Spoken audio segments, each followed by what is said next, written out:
Okay, I'm the Phone's Massive, and a few of my Mass Effect friends doesn't know about Liara T'Soni's father in Mass Effect 3, so I thought I'd quickly do a quick video just to run down of who the father is and how to get the war asset in Mass Effect 3 when you get Liara to go and talk to her dad. So this is Mass Effect 2, and you're in Eternity Bar, and you go to Matriarch Feeder, who's the bartender, the one that threatens Comrade Werner. Now you got to speak to her. Welcome back, babe. Can I get you anything? Sorry, no sex. Just clean the bar. What's it like being an Asari matriarch?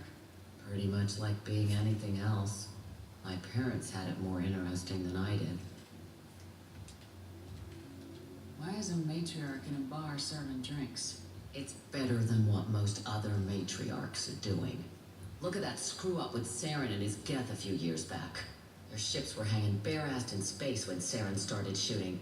If not for you humans, we would have bought it right there. And I warned him. Told people on Thessia what was coming, and they didn't want to hear it.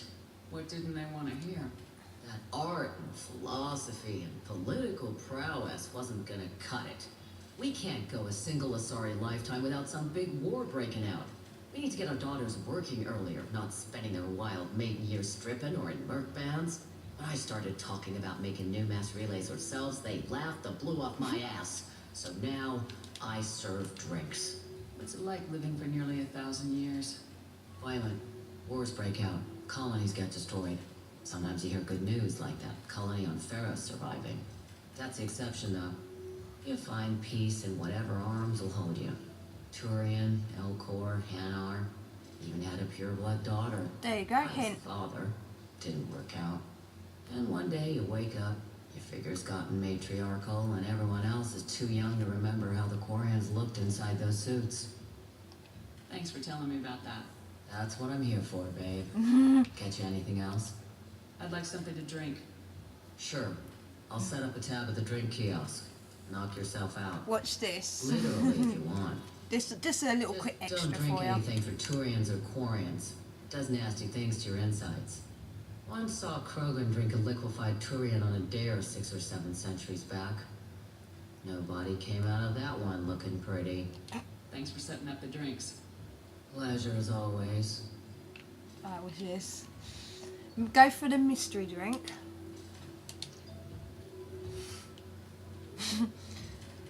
And now watch Matriarch Feeta's face. She looks a lot younger with makeup on. Welcome back, babe. See? Can I get you anything? Sorry, no sex. Just clean the bar. That's what drink does to you. Just looking around. Pleasure as always.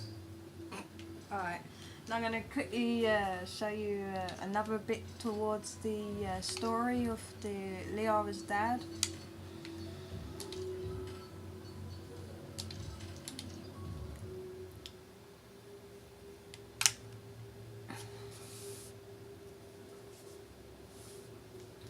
The thing I hate about Mass Effect 2 was the loading screens. I think I had more loading screens than gameplay. But I still liked Mass Effect 2. Here we goes.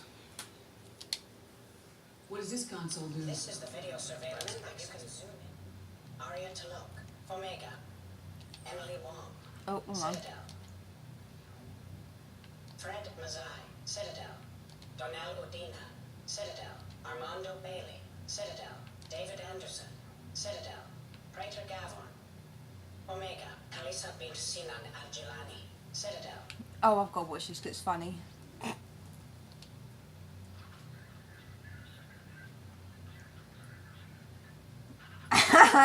No one likes her, do they? Keeper 20, Citadel. Matriarch Atheta. There you go. Play. Just looking at a picture of Liara T'Soni.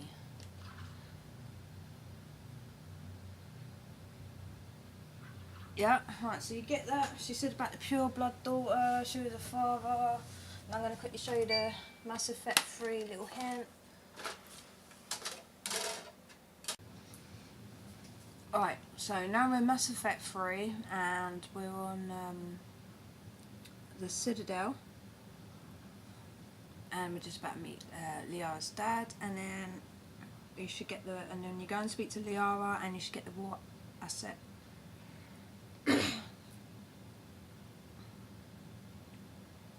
Here we go. I think I saved at the right point. Yeah. You have to excuse me, chef, because it was a quick rush.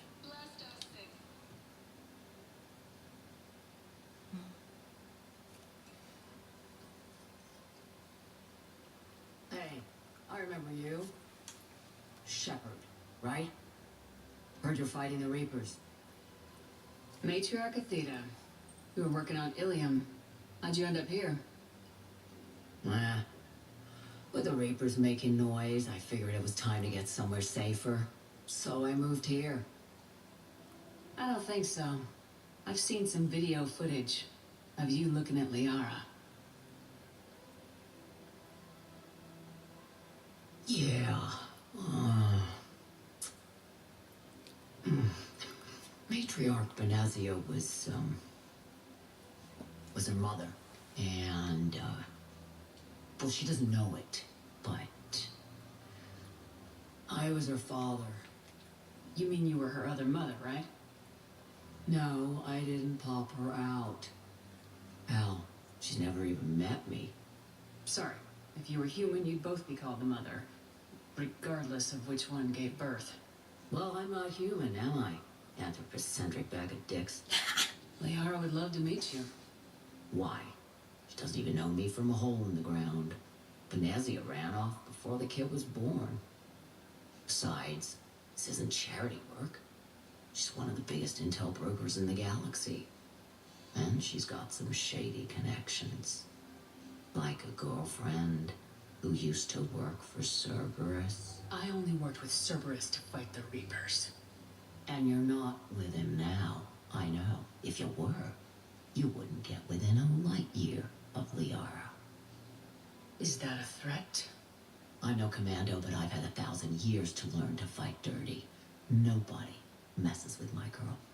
Anyway, you combine her work with Benazia and... well, the matriarchs might have ordered a hit. I hadn't agreed to keep an eye on her. I bet she'd like to meet you. Yeah. We'll see how that goes. So you quickly leg it over to Liara.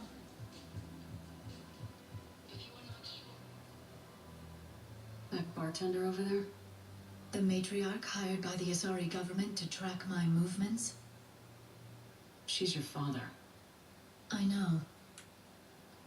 You know? I'm a very good information broker.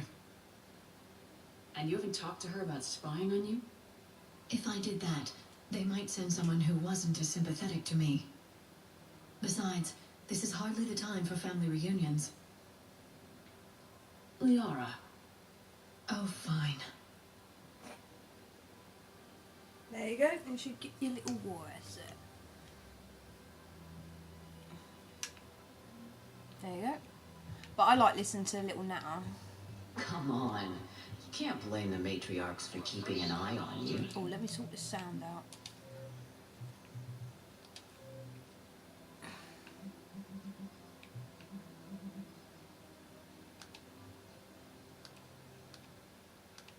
I am not my mother. You did threaten to flay someone alive with your mind. I had to make them take me seriously. I wasn't going to actually do it. And you bugged my office on Ilium. That'd be the logical conclusion. Yeah. Then you run over to this little plant pot over here. You run back. The matriarchs aren't gonna do anything to you. Especially in the middle of this damn war. My reports don't show much activity from the Asari military against the Reapers. Come on. You know how Asari work. Infiltration and sabotage. But against Reaper forces, that's... I know. About as useful as tits on a hen are. Good thing we've got the Turians and the Krogan to do the heavy lifting. Our people just aren't built for the front ranks. Run back. So, yeah. My dad was a Krogan. Yes, I'm aware of that. So, That makes you a quarter Krogan. That's not how it works. I'm 1,000 years old. I've had kids with Hanar. Don't tell me how Asari reproduction works. Wait, I have a half-sister who's part Hanar. I thought that wasn't how it worked. Okay, back to the plant pot and back. All I'm saying is if you feel the urge to headbutt something, it's genetic.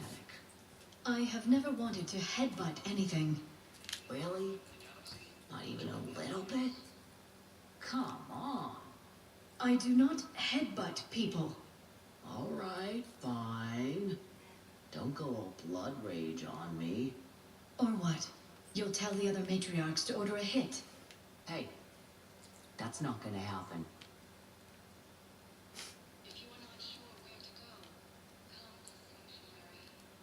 Nazi and I were together for more than a century.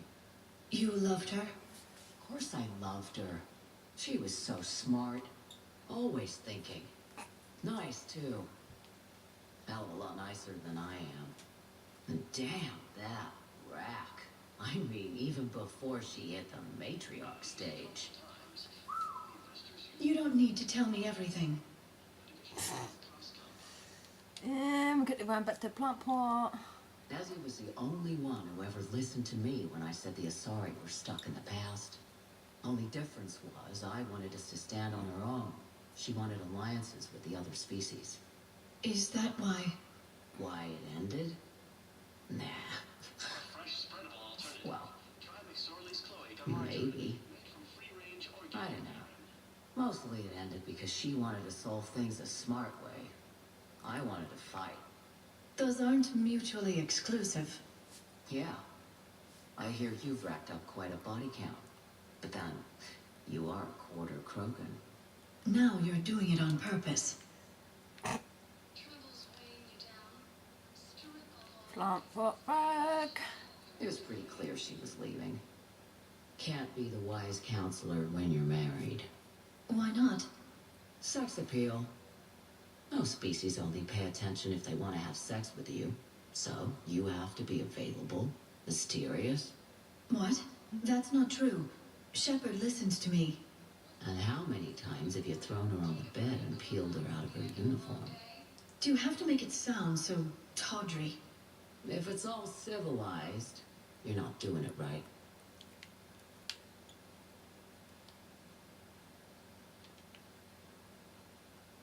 I made her promise to let you go your own way, though. No matter what she wanted. Really? I knew you'd be special, kid. Any daughter of hers. I told her, you're treating her like a baby bird, Nezzy. She's gonna raise one hell of a storm with those little wings. Little wing? You okay? Yes. Thanks.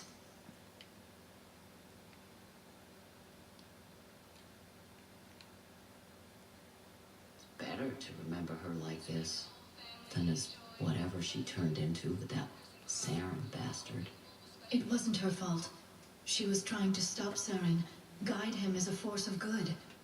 But she was indoctrinated. Look, I heard stories about the Reapers messing with your head. They're more than stories. I've seen it.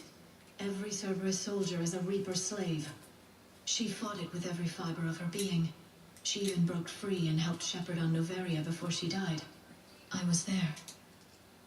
She said I'd made her proud. You've always made me proud, All Liara. this time, I blame Nezzy for it. 1,000 years old and I still don't know crap. Thanks for telling me.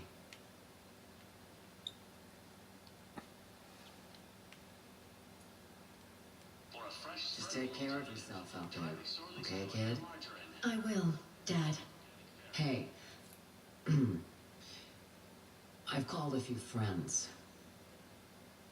Commandos. Eclipse girls who, owe me some favors. They're all yours. Just tell them where to go. You're giving me Asari commandos? Well, you're too old for me to buy you a damn pony.